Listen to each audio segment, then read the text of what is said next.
Title: राक्षस और टूनी चिड़िया। घने जंगल के बीच में एक बड़ी पहाड़ी के ऊपर एक विशाल काय वानर रूपी राक्षस का बसेरा था। वह राक्षस बड़ा क्रूर और ताकतवर था।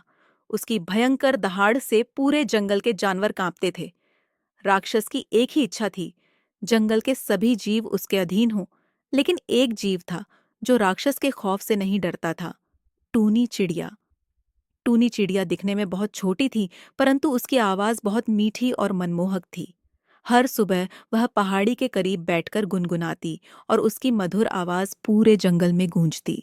राक्षस को यह बात बिल्कुल पसंद नहीं थी, क्योंकि वह चाहता था कि पूरे जंगल में केवल उसकी गूंज हो।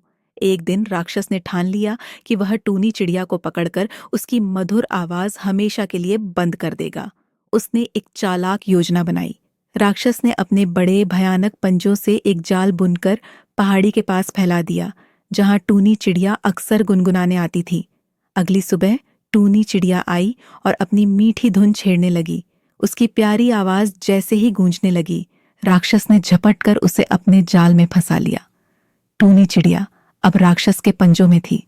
राक्षस ने जोर से हंसते हुए कहा, अब देखता हूं तुम कैसे गाती हो। टूनी चिड़िया ने डरते हुए कहा, राक्षस महाराज, अगर आप मुझे जाने देंगे तो मैं आपके लिए और भी मधुर गीत गाऊंगी। राक्षस हंसा और बोला, अब तुम्हारी आवाज मेरी कैद में है। तुम मेरे लिए गाओगी और केवल तभी गाओगी जब मैं चाहूंगा। लेकिन टूनी चिड़िया बड़ी चालाक थी। उसने सोचा, अगर मैं इस राक्षस की कमजोरी जान सकूं तो मैं खुद को बचा सकती हूं।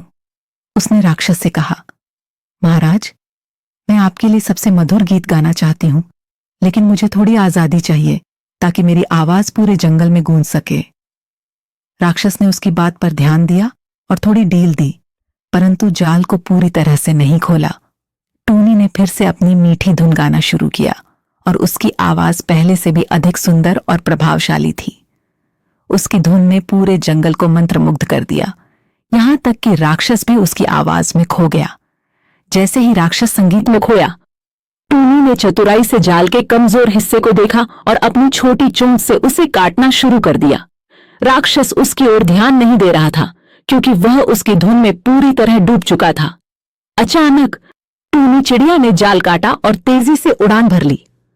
जब राक्षस को यह बात समझ में आई, तब तक टूनी चिड़िया आसमान में ऊंचाई पर जा चुकी थी।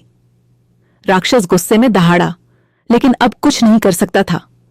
टूनी चिड़िया ने दूर से कहा, महाराज, शक्ति से बड़ी बुद्धि होती है। आप मुझे अपनी शक्ति से कभी भी नहीं रोक सकते। उस दिन से टूनी चिड़िया जंगल में आजाद होकर फिर से गाने लगी और राक्षस ने उसे कभी पकड़ने की हिम्मत नहीं की। राक्षस ने समझ लिया कि सिर्फ शक्ति से ही सब कुछ हासिल नहीं किया जा सकता, कभी कभी बुद्धि से भी हार माननी पड़ती है। सीख: इस कहानी से हमें यह शिक्षा मिलती है कि चतुराई और धैर्य से बड़ी समस्या का हल निकाला जा सकता है।